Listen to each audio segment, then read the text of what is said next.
Hello friends, welcome back to one and only હિત study. હિત સ્ટડીમાં તમારું સ્વાગત છે. 701માં પ્રશ્ન સુધી આપણે પહોંચી ચૂક્યા છીએ. આની પહેલાંના વિડીયો તમે ન જોયા હોય તો એ અવશ્ય જોઈ લેજો, જેની લિંક નીચે ડિસ્ક્રિપ્શનમાં તમને જોવા મળશે.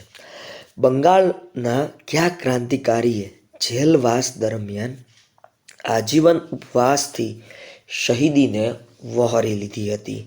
તો ભાઈ એ ક્રાંતિકારીનું નામ છે ભાઈ જતીન દાસ.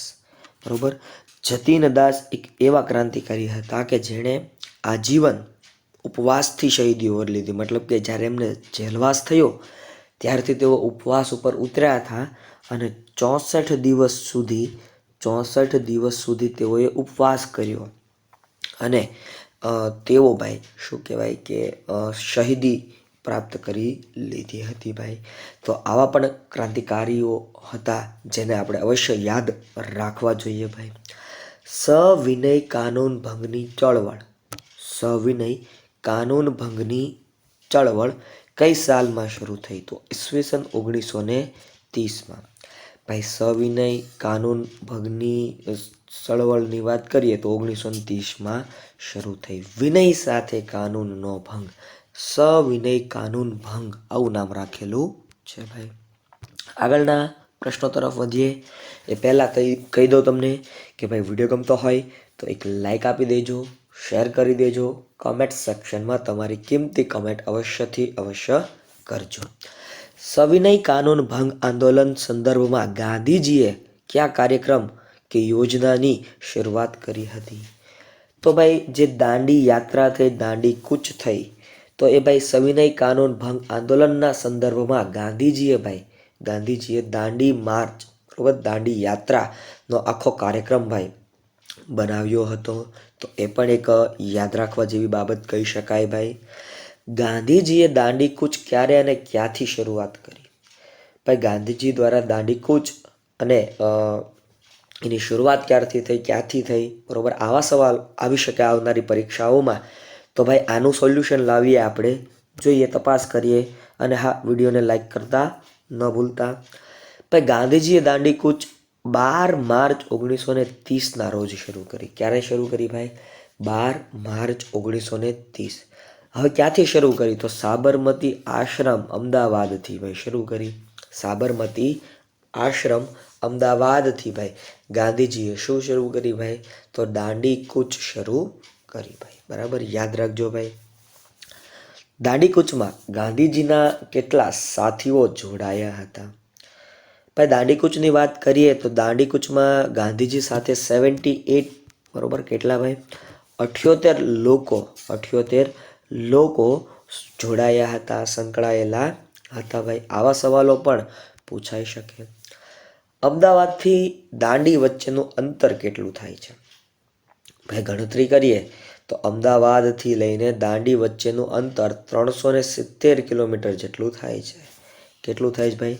370, 241 માઇલ્સ, બરાબર, આવું લખ્યું છે ભાઈ. 370 કિલોમીટર જેટલું થાય છે. અમદાવાદથી દાંડી વચ્ચેનું અંતર કેટલું થાય છે ભાઈ? 370 કિલોમીટર જેટલું થાય છે. દાંડી યાત્રા ક્યારે દાંડી ખાતે પહોંચી હતી? તો ભાઈ આની ચર્ચા કરીએ તો 5 એપ્રિલ 1930ના રોજ ભાઈ. 5 એપ્રિલ 1930ના રોજ જે દાંડી યાત્રા છે 12 માર્ચ 1930ના રોજ નીકળી અને 5 એપ્રિલ 1930ના રોજ પહોંચી ગયા, સાંજે પહોંચી ગયા અને સવારે 6 એપ્રિલે ગાંધીજીએ મીઠાનો કાયદાનો ભંગ કરી નાખ્યો.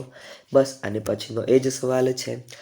ગાંધીજીએ મીઠાના કાયદાનો ક્યારે ભંગ કર્યો?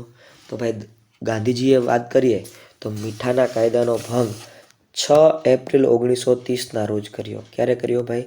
6 એપ્રિલ 1930ના રોજ ભાઈ ગાંધીજીએ મીઠાના કાયદાનો ભંગ કરી નાખ્યો ભાઈ. ધરાસણાના મીઠા સત્યાગ્રહમાં ગાંધીજી અને અબ્બાસ તૈયબજીની અટકાયત પછી સત્યાગ્રહની આગેવાની કોણે લીધી હતી? તો ભાઈ ધરાસણા સત્યાગ્રહની અહીંયા ચર્ચા છે ભાઈ. ધરાસણાના મીઠા સત્યાગ્રહમાં ગાંધીજી અને અબ્બાસ તૈયબજીની અટકાયત પછી સત્યાગ્રહની આગેવાની સરોજીની નાયડુએ લીધી હતી. કોણે લીધી હતી ભાઈ? સરોજીની નાયડુ દ્વારા ભાઈ ધરાસણા સત્યાગ્રહની ભાઈ આગેવાની લીધી હતી ભાઈ. એ આગેવાન બન્યા હતા ભાઈ, બરાબર. અને નેતા બનવું ને એ બહુ મહત્વની બાબત હતી ભાઈ એ સમયે. ગાંધીજીએ કોને ડુંગળી ચોરનું બિરુદ આપ્યું હતું? અલ્યા આ તો આવડે ભાઈ, મોહનલાલ પંડ્યાને ભાઈ. ગાંધીજીએ કોને ડુંગળી ચોરનું બિરુદ આપ્યું હતું? મોહનલાલ પાંડ્યાને, મોહનલાલ પંડ્યાને ભાઈ ડુંગળી ચોરનું બિરુદ આપ્યું હતું. ગોળમેજી પરિષદો ક્યાં યોજાઈ હતી? ભાઈ જો 3 ગોળમેજી પરિષદો હતી. ગોળમેજી પરિષદો લંડન ખાતે યોજાઈ હતી. કેટલી ભાઈ? 3 ગોળમેજી પરિષદો લંડન ખાતે યોજાઈ હતી. હવે ગોળમેજી પરિષદમાં હોય શું વાલા? તો કાંઈ નહીં ભાઈ, એક ગોળ રાઉન્ડેબલ ટેબલ હોય અને અહીંયા લોકો બેઠા હોય, જેને ગોળમેજી પરિષદ કહેવામાં આવે. ગાંધીજીએ, બાપુની વાત છે ભાઈ, ગાંધીજીએ કઈ ગોળમેજી પરિષદમાં હાજરી આપી હતી? તો ગાંધીજીએ ભાઈ બીજી ગોળમેજી પરિષદ, ફરીવાર ભાઈ કઈ ગોળમેજી પરિષદ? બીજી ગોળમેજી પરિષદમાં ગાંધીજી હાજર રહ્યા હતા ભાઈ. મીઠું પકવવાની સ્વતંત્રતા, શાંત પેકેટિંગ અને સત્યાગ્રહીઓને જેલમુક્ત કરવા જેવા મહત્વના મુદ્દા ધરાવતો ગાંધી ઇરવિન કરાર કઈ સાલમાં કરવામાં આવ્યો? તો ઈસવીસન 1931માં ભાઈ, ઈસવીસન 1931માં ગાંધી ઇરવિન કરાર કરવામાં આવ્યો. કયો કરાર કરવામાં આવ્યો? ગાંધી ઇરવિન કરાર કરવામાં આવ્યો છે. બીજા વિશ્વયુદ્ધની શરૂઆત કઈ સાલમાં થઈ હતી? ભાઈ બીજા વિશ્વયુદ્ધનું સ્ટાર્ટિંગ ઈસવીસન 1939નું વર્ષ છે ભાઈ, યાદ રાખજો ભાઈ. ઈસવીસન 1939નું છે. વ્યક્તિગત સત્યાગ્રહના પ્રથમ સત્યાગ્રહી કોણ હતા? તો વિનોબા નરહરી ભાવે. વિનોબા ભાવે છે એ વ્યક્તિગત સત્યાગ્રહના પ્રથમ સત્યાગ્રહી હતા ભાઈ. વ્યક્તિગત સત્યાગ્રહની શરૂઆત કયા સ્થળેથી અને ક્યારે કરવામાં આવી હતી? તો ભાઈ જોઈએ આપણે, વ્યક્તિગત સત્યાગ્રહની શરૂઆત પવનાર અને વર્ધા આશ્રમથી, પવનાર અને વર્ધા આશ્રમ 1940થી ભાઈ કરવામાં આવી હતી. ક્રિપ્સ મિશન ભારતમાં કઈ સાલમાં આવ્યું હતું?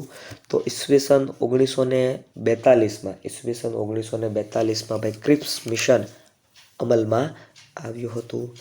પાકિસ્તાનની અલગ માંગણી ક્યારે થઈ હતી? તો ભાઈ માર્ચમાં અને માર્ચ મહિનામાં 1940માં લાહોરમાં ભાઈ પાકિસ્તાનની માંગણી થઈ હતી. હિન્દ છોડો આંદોલન ક્યારે શરૂ કરવામાં આવ્યું? તો 8 ઓગસ્ટ 1942ના રોજ ભાઈ, 8 ઓગસ્ટ 1942ના રોજ હિન્દ છોડો આંદોલનની શરૂઆત થઈ ભાઈ. કરેગે યા મરેગે, કરેગે યા મરેગે આ સૂત્ર કોણે આપ્યું અને ક્યારે આપ્યું? તો ભાઈ બાપુએ આપ્યું, એટલે કે ગાંધીજીએ આપેલું છે. અને હિન્દ છોડો આંદોલનના સમય દરમિયાન, હિન્દ છોડો આંદોલનના સમય દરમિયાન બાપુ દ્વારા ઉચ્ચારવામાં આવેલું આ સૂત્ર છે કરેગે યા મરેગે, બરાબર. કરેગે યા મરેગે, આઝાદી તો લેકર હી રહેંગે, હું તો એવું કહું છું ભાઈ, બરાબર. ચાલો, સુભાષચંદ્ર બોઝનો જન્મ ક્યારે અને ક્યાં થયો હતો? તો ભાઈ 23 જાન્યુઆરી 1897 ઓડિશાના કટક શહેરમાં થયો હતો ભાઈ. જો આ સવાલ પૂછાઈ ગયો ભાઈ, સુભાષચંદ્ર બોઝનો એકાદો સવાલ આવનારી કોઈ પણ એક્ઝામ હોય એમાં અવશ્ય જોવા મળશે. તો 23 જાન્યુઆરી 1897ના રોજ ઓડિશાના કટક શહેરમાં ભાઈ, બરાબર, સુભાષચંદ્ર બોઝનો જન્મ થયો હતો. ચલો દિલ્હી જય હિન્દનું સૂત્ર કોણે આપ્યું હતું? તો ભાઈ ચલો દિલ્હી અને જય હિન્દનું સૂત્ર પણ સુભાષચંદ્ર બોઝ દ્વારા જ આપવામાં આવ્યું હતું, અર્પિત થયું હતું ભાઈ એ. સુભાષચંદ્ર બોઝ કોંગ્રેસના કયા અધિવેશનમાં અધ્યક્ષ તરીકે રહ્યા હતા? તો ભાઈ હરિપુરા અધિવેશન, બારડોલી ખાતે ઈસવીસન 1938માં બારડોલી ખાતે, અને ત્રિપુરા અધિવેશન ઈસવીસન 1939માં. બે અધિવેશનમાં ભાઈ સુભાષચંદ્ર બોઝ અગ્રેસર રહ્યા હતા, અધ્યક્ષ તરીકે રહ્યા હતા, અધ્યક્ષ તરીકે શોભ્યા હતા ભાઈ. એક હરિપુરા અધિવેશન ઈસવીસન 1938માં અને ત્રિપુરા અધિવેશન ઈસવીસન 1939માં. યાદ રાખજો, તુમ મુझे खून दो मैं तुम्हें आज़ादी दूंगा, तुम मुझे ખૂન દો મેં તુમ્हें આઝાદી દૂંગા. સુભાષચંદ્ર બોઝ દ્વારા કહેવામાં આવેલી ભાઈ આ એક વાત છે. તુમ મુझे खून दो मैं तुम्हें आज़ादी दूंगा ભાઈ. ઈસવીસન 1939માં સુભાષચંદ્ર બોઝે કયા પક્ષની સ્થાપના કરી હતી? ફોરવર્ડ બ્લોક નામની સંસ્થાની રચના કરી હતી. ઈસવીસન 1939માં સુભાષચંદ્ર બોઝ દ્વારા ફોરવર્ડ બ્લોક નામના એક આખી નવી સંસ્થાની સ્થાપના કરી હતી. ઓકે વાલીડા મિત્રો, વિડીયો ગમ્યો હોય તો લાઈક આપી દેજો, શેર કરી દેજો, કમેન્ટ સેક્શનમાં કમેન્ટ કરી નાખજો ભાઈ. Hello friends, welcome back to one and only હિત સ્ટડી. હિત સ્ટડીમાં તમારું સ્વાગત છે.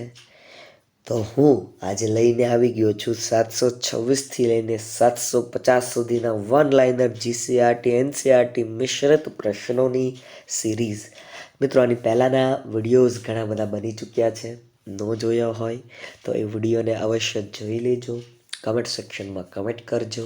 વિડીયો ગમે તો એક લાઈક આપી દેજો, શેર કરી નાખજો. આઝાદ હિન્દ ફૌજ, આઝાદ હિન્દ ફૌજની સ્થાપના કોણે કરી હતી? જો ભાઈ યાદ રાખજો, આઝાદ હિન્દ ફૌજની સ્થાપના છે ને એ કેપ્ટન મોહનસિંઘે કરી હતી ભાઈ. કેપ્ટન મોહનસિંઘ દ્વારા ભાઈ આઝાદ, બરોબર, અહીંયા ભલે આઝાદ લખ્યું પણ આઝાદ હિન્દ ફૌજની સ્થાપના કેપ્ટન મોહનસિંઘે કરી હતી.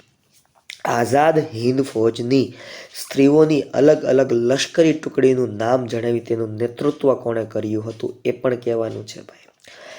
તો ભાઈ આમ તો આઝાદ હિન્દ ફૌજમાં ઘણી બધી ટુકડીઓ હતી, ગાંધી, નહેરુ, પણ અહીંયા એક સ્ત્રીઓની અલગ લશ્કરી ટુકડી બનાવવામાં આવી હતી જેનું નામ હતું ભાઈ ઝાંસીની રાણી. શું નામ રાખેલું હતું એ ટુકડીનું? ઝાંસીની રાણી.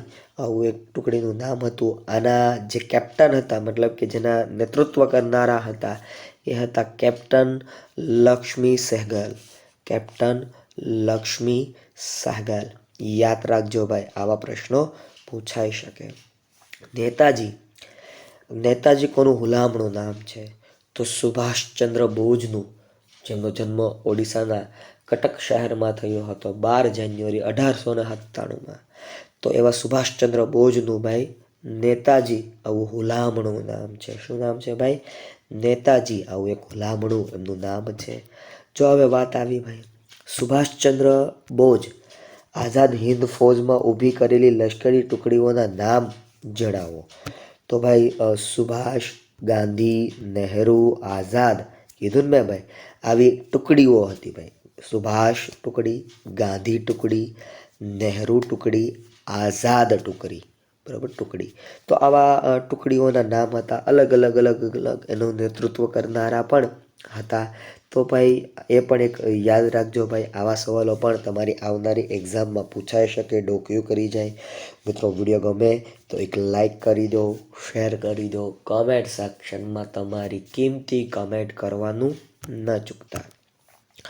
સુભાષચંદ્ર બોઝે કામ ચલાઉ સરકાર એટલે કે આરઝી હુકુમત આઝાદ હિન્દની સ્થાપના ક્યારે કરી હતી? તો ભાઈ સિંગાપુર ઓક્ટોબર 1943ના રોજ ભાઈ સુભાષચંદ્ર બોઝે કામ ચલાઉ સરકાર આરઝી હુકુમત આઝાદ હિન્દની સ્થાપના ક્યારે કરી હતી? તો સિંગાપુર ખાતે કરી હતી અને ઓક્ટોબર 1943માં કરી હતી ભાઈ. આઝાદ હિન્દ આરઝી હુકુમત આઝાદ હિન્દની સ્થાપનાની વાત છે ભાઈ. સુભાષચંદ્ર બોઝ દ્વારા કામ ચલાઉ સરકાર, જેનું નામ હતું આરઝી હુકુમત અથવા આઝાદ હિન્દની સ્થાપના ક્યાં કરી હતી? તો સિંગાપુર મુકામે, બરાબર, સિંગાપુર મુકામે ઓક્ટોબર 1943માં. સુભાષચંદ્ર બોઝનું મૃત્યુ ક્યાં અને ક્યારે થયું? તો સુભાષચંદ્ર બોઝના મૃત્યુની વાત કરીએ તો 8 ઓગસ્ટ 1945માં જાપાનથી પરત ફરતી વખતે વિમાનમાં આગ લાગતા થયું ભાઈ. જાપાનથી પાછું આવતી વખતે વિમાનમાં આગ લાગી ગઈ અને એ વખતે થયું, બરાબર, યાદ રાખજો. ભારતીય નૌસેનાના સૈનિકોએ ક્યારે અને કયા સ્થળે સૈનિક વિદ્રોહ કર્યો હતો?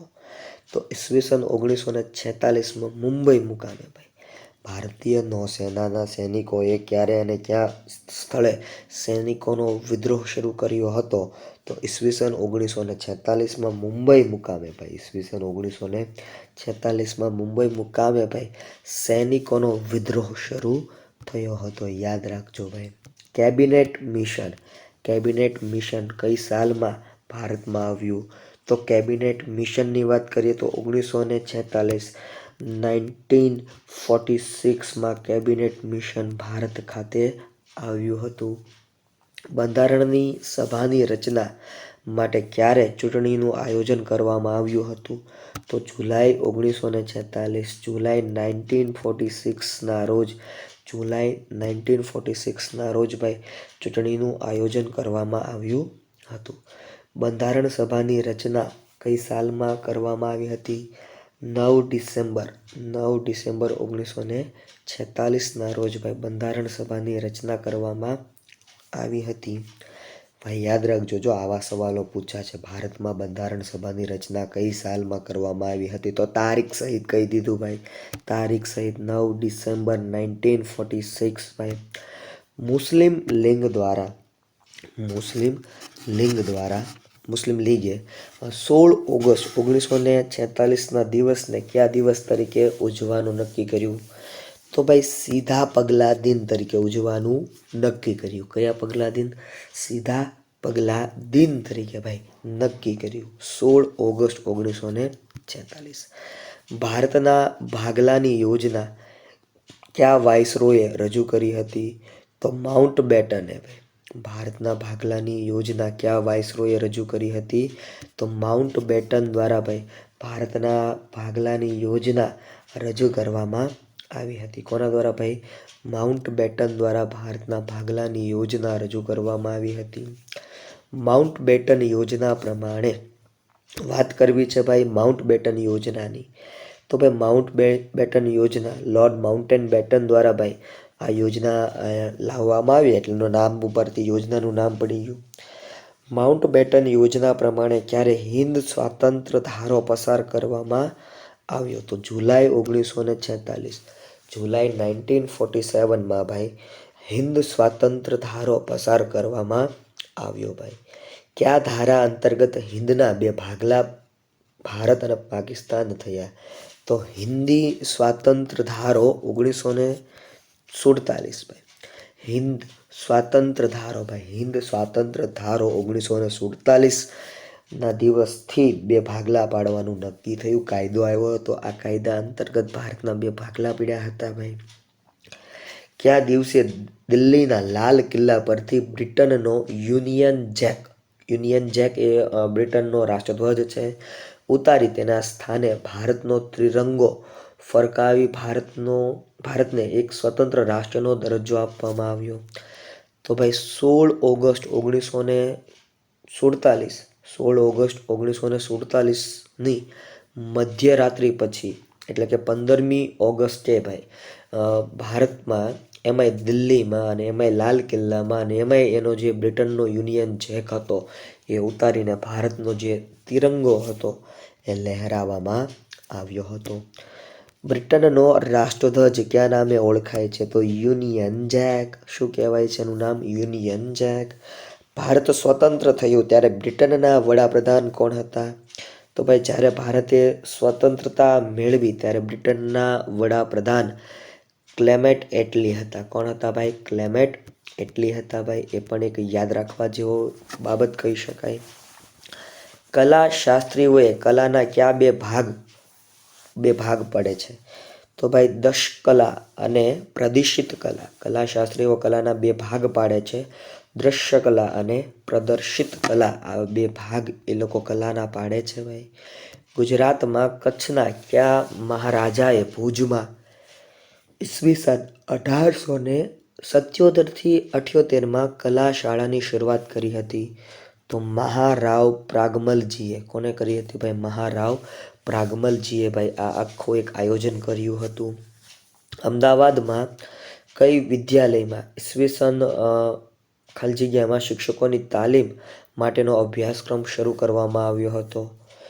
કરવા માટે કલા શાળાની સ્થાપના કરવામાં આવી. તો શેઠ ચિમનલાલ નગીનદાસ વિદ્યાલયમાં આ ઘટના બની હતી. મિત્રો અહીંયા સાલવારી થોડીક નથી આવી, પણ યાદ રાખજો, શિક્ષકો બરોબર, શિક્ષકોની તાલીમ માટેનો અભ્યાસક્રમ શરૂ કરવામાં આવ્યો હતો કલા શાળામાં, શેઠ ચિમનલાલભાઈ નગીનદાસ વિદ્યાલયમાં.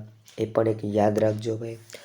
શેઠ ચિમનલાલ નગીનદાસ વિદ્યાલય એટલે કે શેઠ CN વિદ્યાલયમાં પ્રથમ આચાર્ય બનવાનું બહુમાન કોને મળ્યું હતું? તો રસિકલાલ પરીખને. આપણા ગુજરાતી હતા રસિકલાલ પરીખ. ભારતીય ચિત્રકળાના પ્રથમ પુરાવાઓ ક્યાંથી મળી આવ્યા છે? તો ભીમબેટકાની ગુફાઓમાંથી ઈસવીસન પૂર્વે 7000ની આજુબાજુ. ઈસવીસન પૂર્વે 2000ની આસપાસના સમયના ચિત્રો મહારાષ્ટ્રની કઈ ગુફામાંથી મળી આવ્યા છે? તો નરસિંહગઢની ગુફામાંથી. ક્યાંથી ભાઈ? નરસિંહગઢની ગુફામાંથી. ભારતીય ચિત્રકલાનો સર્વશ્રેષ્ઠ સમય કયા કાળને ગણવામાં આવે છે? તો ગુપ્ત કાળને ગણવામાં આવે છે. કોને ગણવામાં આવે ભાઈ? ગુપ્ત કાળને ભાઈ. ભારતીય ચિત્રકલાનો સર્વશ્રેષ્ઠ સમય ગણવામાં આવે છે. અજંતા અને ઇલોરાની ગુફાઓ કયા સમયમાં બનાવવામાં આવી હતી? ગુપ્ત યુગમાં ભાઈ. અજંતા અને ઇલોરાની ગુફાઓની રચના થઈ હતી ગુપ્ત યુગમાં, ગુપ્ત કાળમાં ભાઈ. ઓકે મિત્રો, વિડીયો ગમે તો લાઈક, શેર અને કમેન્ટ સેક્શનમાં કમેન્ટ કરવાનું ન ચૂકતા.